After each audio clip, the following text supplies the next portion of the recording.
Let's start by thinking about a place that makes us feel snugly and safe and warm.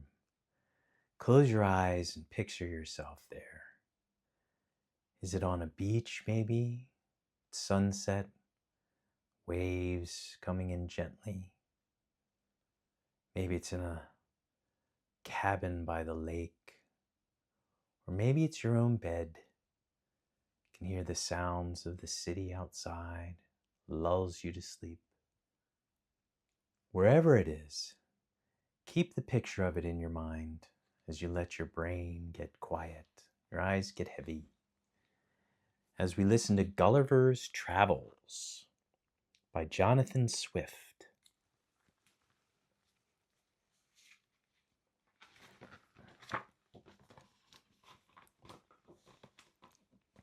Chapter 1. My Arrival in a Strange Land. I was for some years a physician in London, but my business had begun to fail.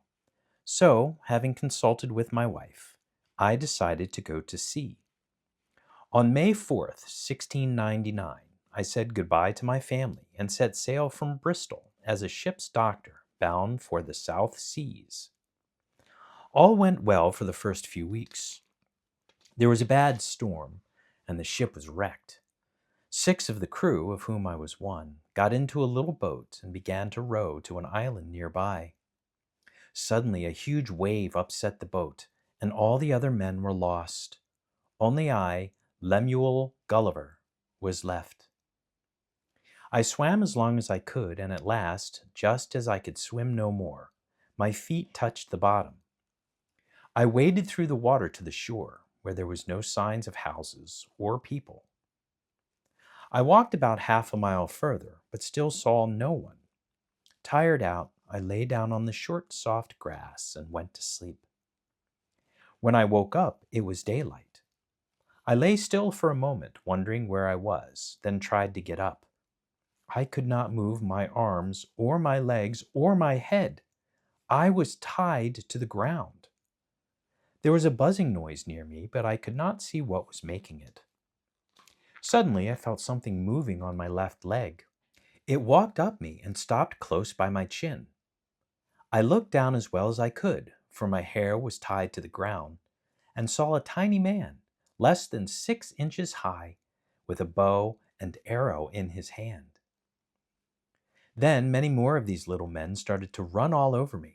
I was so surprised that I roared loudly. They ran back in fright and fell over one another trying to get away. I found out later that some of them had hurt themselves when they fell from my chest. I managed to break the strings that tied my left arm to the ground and pulled some of my hair loose so that I could move my head. This made the little men even more afraid, and they shot arrows at me. Some fell on my hands and some on my face, pricking me like needles and making my skin sore wherever they landed. The little men stood around at a distance watching me. After a while, when they saw that I was not going to hurt them, they cut some of the strings that bound me. This at least allowed me to move my head more freely. Now I could see that they had built a little platform beside my head so that they could talk to me. A well-dressed gentleman climbed up and began to speak to me. He spoke for some time, but I could not understand him, and I began to grow hungry. I pointed to my mouth and pretended to chew. He seemed to understand and at once sent men to bring me some food and drink. Ladders were put against my sides, and over 100 of the little men climbed up, bringing baskets of meat and bread. Each piece of meat was the size of one small piece of mince, so I had to keep asking for more. The loaves were so tiny that I ate 3 at a time. I drank a whole barrel of their wine at a gulp, which was not difficult to do, as the barrel held hardly half a pint. They kept looking at each other as if they could not believe it was possible to drink so much, but they brought me some more wine, which I drank as well. I made signs to let them know I would not try to escape, and they loosened the strings so that I could turn on my side. They also put some ointment on my face and hands, which took away the soreness their arrows had caused. Then I fell asleep again. Chapter 2. The Emperor. When I woke up, I found myself on kind of a platform with wheels. It was moving towards the capital city of these tiny people, about half a mile away. 1,500 large horses, each about as big as my hand, were pulling me along. I later found out that it had taken 500 carpenters and engineers to make this platform, and no less than 900 men to put me onto it while I was still asleep. For some time I did not know what had wakened me. I was told later, however, that some of the young people wanted to see how I looked when I was asleep. They climbed onto the platform and walked very softly up to my face. One of them, an officer in the guards, put the sharp end of his spear up into my nose, which tickled my nose like a straw and made me sneeze, waking me up. They ran away quickly before I caught sight of them. We made a long march for the remainder of that day and rested at night. They put 500 guards on each side of me, ready to shoot me if I tried to escape. At last we arrived at the capital. The platform to which I was tied stopped outside a temple that was no longer used. Since this was the largest building in the whole country, the emperor had planned that I should live there. The door was just big enough for me to creep through when I wanted to sleep. Once inside, I could only lie down. The little men, however, would not let me go free. They put nearly 100 of their tiny chains around my left leg so that, although I could stand up, I could not move very far. When this was done, the emperor visited me. He carried in his hand a sword about as big as one of our darning needles to defend himself if I should break loose. He was a handsome little man, much taller than the rest of his court, and he wore a gold helmet with a plume on the crest. All the ladies and gentlemen of the court who were with him were dressed in gold and silver, which flashed in the sun. I tried to answer the emperor when he spoke to me, but he could not understand any of the many languages I speak. Soon he went away to decide whether or not he would have to have me killed, for I would cost a great deal to feed and might be dangerous. After the emperor had gone away, a great crowd of the tiny people came to see me because none of them had ever seen such a big person before. Some of the men shot arrows at me, and one just missed my eye. The guards tied these men up and gave them to me to punish. I put 5 of them in my pocket and pretended I was going to eat the other one, who was very frightened. Then I took out my penknife and cut the cords that bound him and set him on the ground. I treated the other 5 in the same way, taking them out of my pocket one by one. Everyone was very surprised to see me treat them so gently. 2 of the guards went to the emperor to tell him what I had done. He decided that since I had been kind to his people, he would not have me killed. He ordered people who lived close to the town to bring me 6 cows and 40 sheep every day, and wine to drink. This was only just enough for me, since everything was so tiny. 300 tailors were told to make clothes for me, and 600 of the little people were to look after me. They were to live in tents outside the temple to make it easier for them. Lastly, 6 men were to teach me their language. Chapter 3. I am searched. 3 weeks later, I was able to understand and talk to the little men. The first thing I asked the emperor for was freedom. He said that they must first see if I was carrying anything that could be a danger to his people. 2 men came down to look through my pockets and wrote down everything they found. They gave me a new name, the Great Man Mountain. In my pockets they found a handkerchief, which they thought was like a carpet, a snuff box, which they called a chest filled with dust. It made them sneeze. A notebook, in which they recognized very large handwriting. A comb, they knew what this was for, but said it looked like the railings around the emperor's palace. A knife, a razor, and a pair of pistols. All these things were new to them, and they could not think what they were for. A watch. They said it made a noise like a watermill. They thought it must be a god that I worshipped, because I told them that I always looked at it before I did anything. A purse. They called this a net large enough for a fisherman, but they knew I used it as a purse. They were very surprised at the size of the gold pieces in my purse. When the two little men had finished looking in my pockets, they looked at my belt. They wrote down that I had a sword as long as 5 men and a pouch with 2 pockets. One of these pockets held black powder, the other very heavy round balls. They took the list to the emperor, who asked me to take out my sword and put it carefully on the ground. Then he asked me what my pistols were for. I told him not to be afraid, and I fired one of them in the air. Everyone fell down in fright, except the emperor, although he, too, went very white. He made me give up my pistols at once. I did so, telling him that the black powder must be kept away from fire because it was very dangerous. All my things were put away in the emperor's storeroom, except for my eyeglasses, which were in a pocket the men had not found. Slowly, the emperor and his people came to understand that they were in no danger from me. From time to time, some of them would dance on my hand, and the boys and girls liked to play hide and seek in my hair as I lay on the ground. Even the horses stopped being afraid of me, and horses and riders would take turns to leap over my hand as I held it on the ground.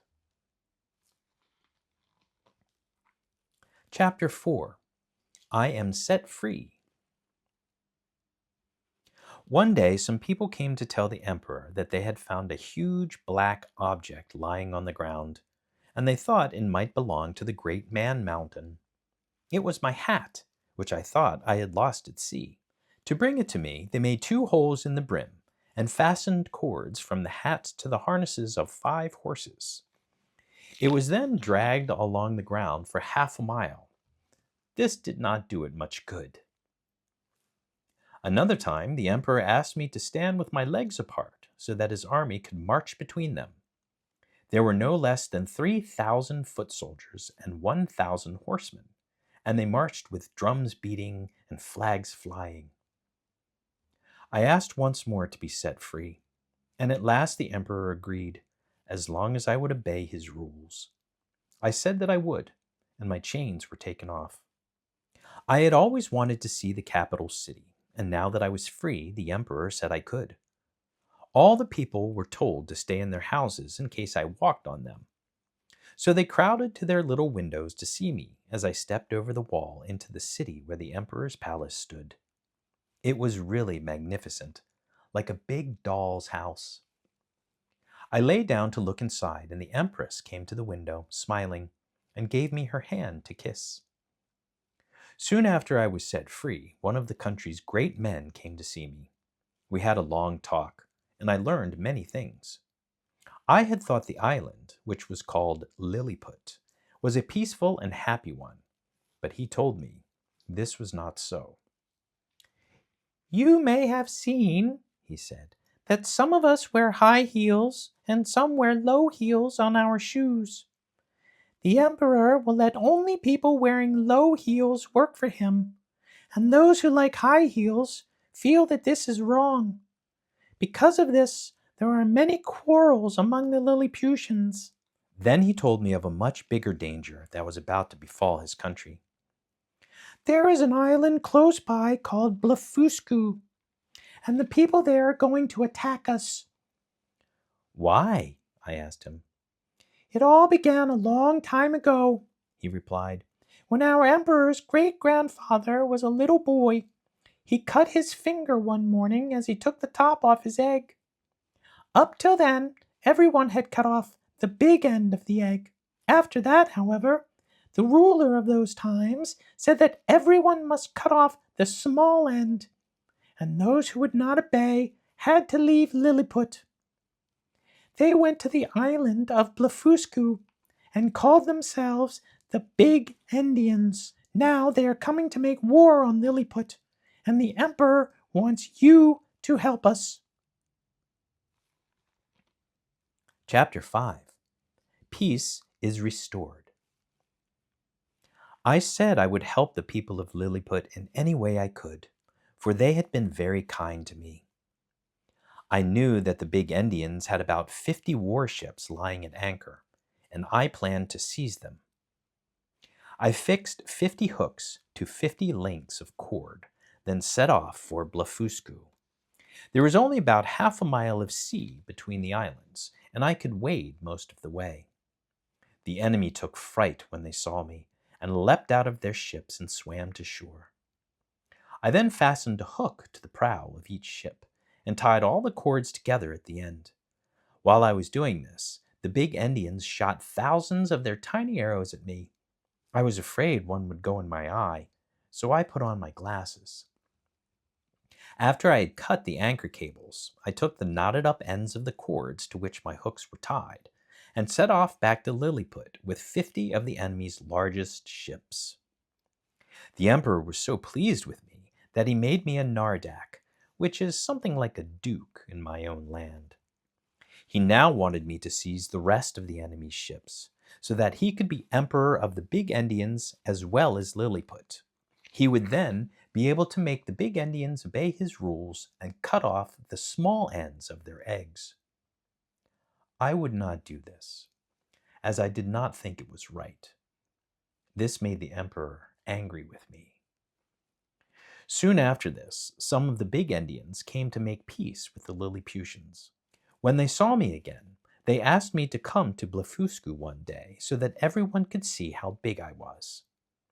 I said that I would, which made the emperor even more angry with me. His chief admiral was displeased with me too, not only because it was I who had defeated the big Indian navy, which he could not do, but also because I had been made a nardak. There were others amongst the emperor's great men who did not like me, some of them because I ate so much of their food, and some who thought I was dangerous. They all asked the emperor to have me put to death as an enemy of Lilliput, because I had refused to do what the emperor wanted.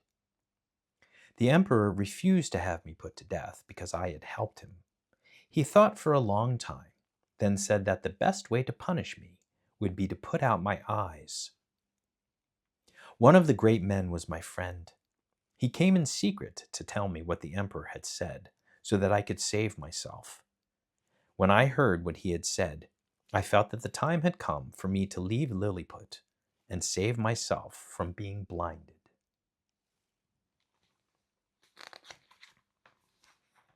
Let's take a break right there.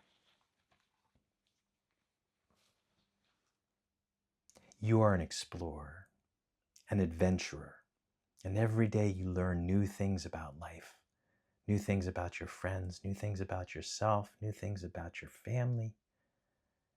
So get some good sleep, have some great dreams, get up tomorrow and have a great big adventure.